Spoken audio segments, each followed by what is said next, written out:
কুমিল্লা জন্ম দিয়েছে একবিংশ শতাব্দীর শ্রেষ্ঠ মুফাসসির ডক্টর মিজানুর রহমান আল আজহারি, ঠিক কিনা? সুতরাং কুমিল্লাকে নিয়ে কথা বলার আগে একজন ডক্টর মিজানুর রহমান আল আজহারি জন্ম দিয়ে দেখাও, ঠিক কিনা? কুমিল্লায় আছে বিখ্যাত রসমলাই, সারা বাংলাদেশের সব মানুষ এই রসমলাইয়ের জন্য পাগল পাড়া, ঠিক কিনা?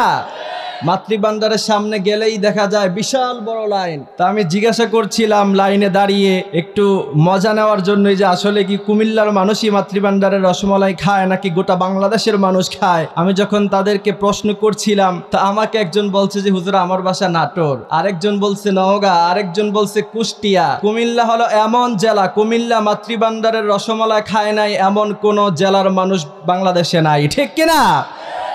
কুমিল্লায় আছে ডিএসপি ধর্মসাগর পার্ক, বিশাল বড় শহরের মধ্যখানে তো বিশাল জায়গা নিয়ে কুমিল্লার মানুষের যে হৃদয় বড় এটা আমরা বুঝিয়ে দিয়েছি, কারণ শহরের প্রাণ কেন্দ্রে এত কোটি টাকার জায়গা আমরা সাধারণ মানুষের জন্য ছেড়ে দিয়েছি, ঠিক কিনা? কুমিল্লা ঢাকা টু চট্টগ্রাম সফর করা অবস্থায় হাইওয়ে, তারপর নূরজাহান, টাইম স্কয়ার, এই সমস্ত হোটেলে খাবার না খেলে, হোটেলগুলি না থাকলে বাংলাদেশের মানুষগুলি সফর অবস্থায় ক্ষুধার্ত অবস্থায় থাকতো, ঠিক কিনা?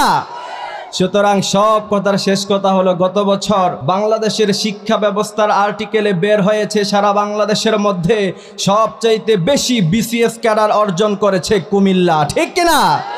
সব কথার শেষ কথা হলো বাংলাদেশে 64টি জেলা থাকলেও Comilla is brand, Comilla is champion, ঠিক কিনা?